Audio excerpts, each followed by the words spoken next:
beautiful day for a cruise. Blue sky and cloud. That's all that's up there. It's not, that's our umbrella. Oh, damn. It's raining. I wasn't paying attention. Yeah, it's raining a bit. And we need to get to St Ives. We met a man from St Ives. I don't know the rest of this. Anyway, we're heading to St Ives. We've got one lock between us and there, so it's not really much of a trip. It's really not far at all. It's a We couple stopped of miles. yesterday because it was like, oh, the weather's going to turn on us and it's more comfortable here and we can go for a walk and explore the little town. Which we did, and it's very nice. It is, it's really pretty. And there were some good crepes at the local corner store, so that was nice. However, we didn't exactly avoid the weather because this morning there's weather. And we've got to get there before noon because I've got to get onto a call and Joe wants to do another walk today. So, good. Yeah. Yeah. So one lock between us and there. I'm going to run inside and get my waterproof coat on because it was just drizzling and I thought, no problem, just tiny little bit of damp. I said, Michael, do you want any waterproofs? No. Then the fun part was, she was like, where are the walkie-talkies? And I'm like, I swear. No, you didn't say I swear. You went, I told you. I put it at the front with the sound recorder. And that's exactly where it was, except for they were both in my pockets. So I said, no. That's the full story. Again, I said, Michael, it's not there. Yes, it is. And I went up to talk, and I was like, this is where it is. And my other pocket went off. And did I get an apology? I'm sorry. Joe was right. She said she wasn't crossing me. It's not that I was right. You were right. It's not that I was right. It was that you got cross at me for telling you it wasn't where you said it was. But it wasn't there. Because I was like, I distinctly remember putting it down. And then apparently I didn't. In fact, I remembered what it was that... it was afterwards. It was. I was opening the door as I went to set it down. And then George just went out. And it's George's fault. Totally George's fault. All right, we're on our way.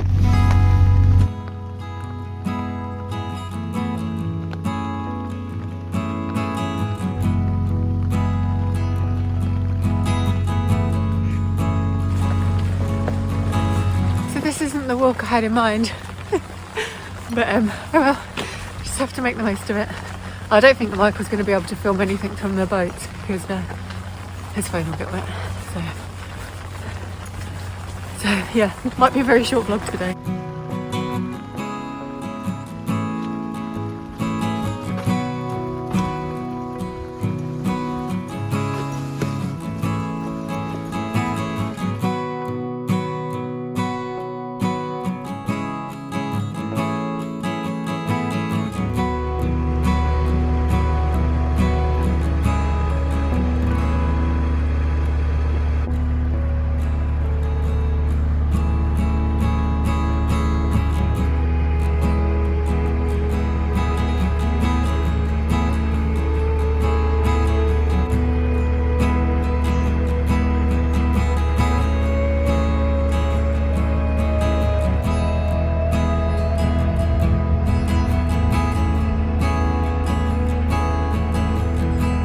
This is St James Church in Hemmingford Grey, and it's got a rather unusual turreted spire. And what a wonderful location, right on the banks of the river.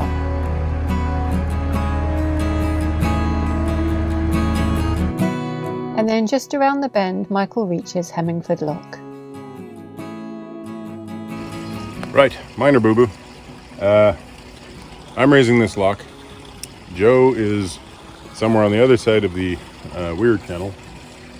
And there doesn't seem to be a path where she can get to the lock except for by going a long way down to a long way down to a footbridge, coming back and coming over. So I'm going to be doing this lock on my own. In and of itself, not that big of a problem. There are some big wide ladders here. They have reasonably good rungs for getting down onto the boat. It is wet, so I'm a bit worried about that. And yeah.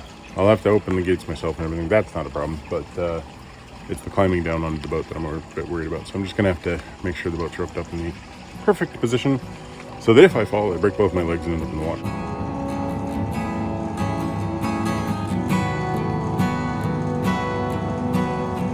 So that was annoying. I couldn't get to the lock because on the map it shows us a road, but it's a private road and it's got a big fence and a padlock on the gate, so definitely private. So So I've left Michael to do the lock on his own because there's just no way to get across the river. But I don't like doing that. I mean, I'm sure he's fine. Lots of people are single-handed, but I'd rather be there. Michael's just fine, and he seems to be keeping himself quite entertained while waiting for the lock to fill. Bad hurts. Bad hurts. Meh.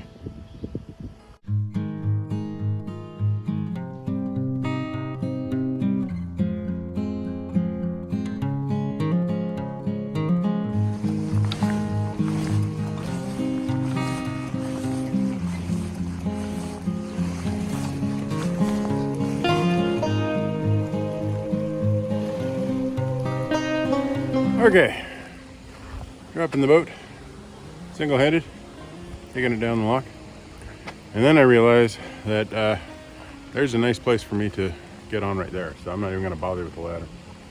I'll get the doors open, use the rope, pull it over, fling it over the lock somehow so that I can get it over the spindle there so I can get it down there, and then just walk on. That's a heck of a lot safer. Didn't even need to get this thing on, but yeah. Always, always, always check out what actually is in your surroundings. Well, belay that last statement. Some very, very helpful person at the EA has put an alloy lock on both sides, which does not take the nav key. So you are forced to put yourself at greater risk if you're single-handed. Because there is no way now, short of climbing this thing, which is probably just as dangerous as climbing down the ladder, that I can actually make it through there with the rope. Very helpful, guys. Really helpful. Thanks. Thanks for that.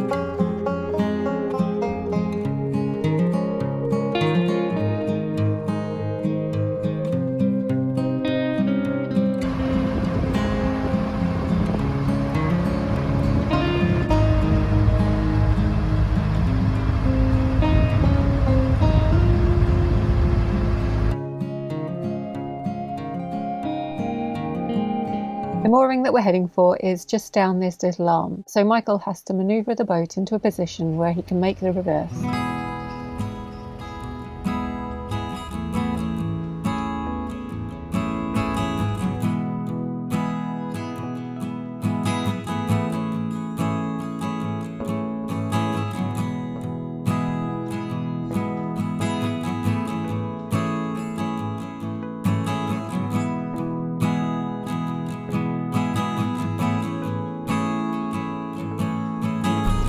Evening. It's actually 10 a.m. Yeah. We left at 8 thinking it was going to be a 1-hour cruise, but it didn't exactly go to plan. You could say it went to several plans and none of them were ours. Yeah. Jo was going to walk to the first lock. If I can get there. She couldn't get there. There was a road on the map, but it was a private road and it was padlocked. Yeah, that explains it. Because there was a pathway leading away from the lock. It would have across the weir. I was kind of. It led across the weir and then down. Must be just and for I access. thought it must be somehow you must be able to access it. I think it's just for the EA. Yeah. Because there was no. I looked. I mean, there was a path on the other side. Well, yeah. But I don't know what that attaches to. Well, anyway. There was no bridge over until we got to St Ives. I don't know where the one back was.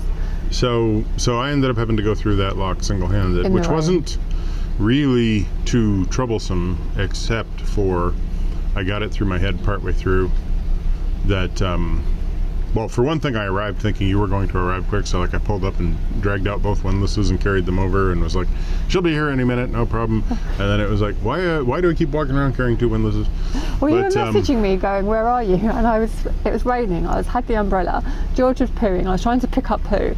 I filmed a little bit and I was like, stop talking to me, I can't find you. Okay, well that explains it. So I raised the guillotine, pulled the boat inside, tied up, thinking I'm gonna have to climb down this big stairs, and I was really like jogging back and forth trying to find a good place to tie on, because the bollards were in such a way that it was like either I'd have like a 2-foot leap from the ladder in one direction, or I'd have to climb down and somehow get along the gunnel in the other direction. And then I just decided, okay, well, I'm gonna end up having to like tie on loosely and just go down there and then use a foot to push or pull the boat until I can get into a position. So I was like, that doesn't seem particularly safe. So before I do this, I'll put on my life vest and everything. Well, then the boat kept pulling away. I got the door down, went around there to go inside the boat to get my life jacket, but the boat pulled away, so then I have to yank on the rope to get it over, tie it back on again, get on there. The front camera fogged up, but then the rear camera kept fogging up, so I'm constantly fighting this stupid fogging camera. You should have just left them. Probably. And then I went inside and was like, okay, I'll get my life vest. So I got my life vest, I come out, I've pulled away again, so now I gotta grab the ladder and so eventually I'm like, okay, I'm prepared to drop the boat. And it's as I'm dropping the boat that I realize that there's these nice stairs that go down to a flat platform, and I can just pull the boat through the lock once I've opened the gates, because we don't have to close the gates as we leave here on the river. So I'll just be able to pull the boat through and just step on it at a nice level. Okay, great. So I'm all self-congratulatory, and I record a little thing like, pay attention to what's around you, and da-da-da. Yeah, and then I got the boat to the bottom, and I noticed the big silver locks on the metal gates that keep you from getting down to that flat platform on both sides. And I'm like, oh, that's fine, it'll be a nav key. I've got a nav key, no problem. Sure, they're gonna put the lock there because that's gonna keep people from getting themselves killed or whatever. I get the lock, I get the boat all the way down, I get both the doors open, I'm ready to start pulling on the rope, and I go, oh, I should open that lock and go through. I get over there, and it's not a nav lock. It's the same type of alloy lock, but it's not my key, so I can't open it. So now I'm like, well, first there's some serious swearing at somebody's, choices in life. And then it's like, okay, is there any way I can figure out to pull it so I can get it over to the moorings? No, that's humanly impossible. Like I mean, not impossible, but I'd need another 20 foot of rope and a spear gun, or like a grappling hook gun or something from Batman. So eventually I'm like, okay, that's it. I'm just gonna have to go down the ladder. It's not really a big, I mean, it's like how deep was it? It's about a 5 or 6 foot That's not really climb deep. down. So, no, but it's like, so I climb down. First rung is a double rung. That's nice and easy. You just put your foot on. Second rung is a single rung. So I have to get my foot in the right position. And of course I'm squidging all over the place and it's slippery as heck. So finally I get to the point where I can reach the boat, but sure enough I've got to hold on and then put one foot down and move the boat with one foot. And I'm like, okay, thighs don't fail me now. So then I get it into position, but the only thing I can do is step backwards, put one foot onto the side, put one foot onto the gunnel, let go, and spin. Oh God, Michael. So And meanwhile, I was just waiting in the field in the rain under the umbrella, going, please message me and tell me. So then I finally got on. I'm like, I'm safely on. I don't feel like that was safe, but I'm safely on. So then, then it was only like half a mile or a mile to St Ives. Oh yeah. Wasn't far at all. And I kind of wanted to be over on the field moorings, but it's chock-a-block with boats. So then I had to walk all the way around to get to this mooring. Yeah, and see, I expected you to sort of be in position so you could tell me about it, but then... Well, I should have walked, but the reason I waited in the field is I don't know what I could have done, but I just wanted to know you were on your way. I wanted to be in range of the walkie-talkie. Yeah. So then I come up and there's the bridge into St Ives in front of me, and I pass the island where you have to come back to get into this space. And I didn't know there was a turning point down here. It turns out there is a turning point down here. And because I didn't know there was a turning point, I'm like, oh, well, I guess I'm going to have to reverse, or I'm going to end up having to reverse out in the other direction. So I start trying to reverse. And I wasn't down here, and you can't see from the end if there's even any free moorings. Yeah. The whole problem was this is a river, and there's a flow coming down this side of the island, and there's a flow coming down that side of the island. And it's a bend. And it's a bend, and there's boats. wind. Like if you move out the way, you'll see all the plastic boats that go around the corner. Yeah. Yeah. And then anyway, I got here and I was like, oh, it's full. Michael's already reversed like a third of the way back. But then I spotted this man on a narrowboat who had his keys out. And I was like, are you leaving? So he very kindly backed out of the way so you could come straight in. Yeah, which was good help. And then as he passed, he said, you wouldn't be able to turn down there anyway. Oh, did he? Yeah, there's growing in trees, and there's a boat that's in the way. So luckily it was the right choice to come backwards. And we ended up here, and just by that lamppost there is, well, at the bottom of it is a tap. So we've attached our long hose pipe, and we're currently filling up with water. So it all worked out in the end. Yeah. Although it was kind of funny because Jo was pulling the hose out so she would be able to check for length. And I heard the plastic thing start moving, and I'm like, oh no, it's going to end up in the water. So I jump up and I grab onto the plastic thing. He pulled it out all the way, and then I was like, okay, no problem. Here's the other end. You give me this end. I'll go fill up the water. I get down there. I pull the board out that covers our water, and I just see a gaping hole. And I'm like, wait, where's the lid? Where's the lid for our water supply, right? So whoever filled it up last time forgot to put the lid back in. It was in Bedford, I think. Yeah. So who was it? I don't know. It was a long time ago. But anyway, we'll have to go back to the instant replay. But one way or another, the lid was off, and the thing is like totally dry, and I'm just looking down there, thinking, how many spiders and slugs? I thought you were going to say the top was just covered in cobwebs. No, thankfully it wasn't. No, it was clean and dry, but it's like, how many spiders and slugs and things have gotten down into our water tank now? So here's hoping nothing comes out brown. Why is it when you just have a short 1 hour cruise, you have the biggest dramas? Yeah. I mean, we didn't have drama at all. No. Yeah, so we're going to be here for 2 days. It's their 48-hour moorings, I think. Yes. 48-hour moorings, no return within 24 hours. I don't know. And £200 fine, I think it says. No, it's £100. £100 fine? Okay, yeah. Well, no, it's not £100 fine. Well, it's in a funny angle. If you want to stay an extra night, it's £100 per night. Oh. Well, that's not a fine then. You're welcome to stay, but you have to pay. That's not so fine to me. And then on Thursday afternoon, we are booked into Denver Lock, or Thursday evening, 6:30 p.m, Yep. which means we need to leave the Erith area at about 2:30 p.m, so that we can cruise down the New Bedford River, meet the tide halfway, and then push against the tide the rest of the way. Yeah, which will be a 4-hour. Well, it'll be 4 hours from when we leave to when we arrive.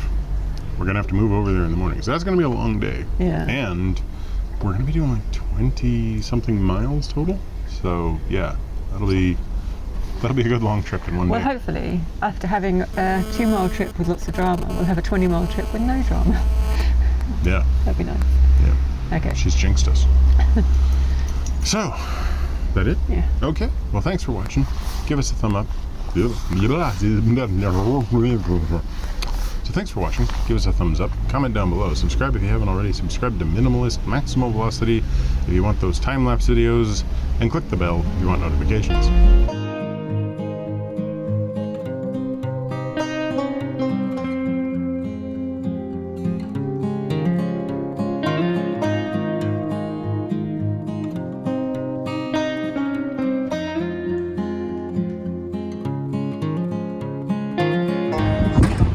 Something funny about Oliver Cromwell, a man of St Ives, wearing a funny hat. I mean, I think he always wore a funny hat, but that's a really funny hat.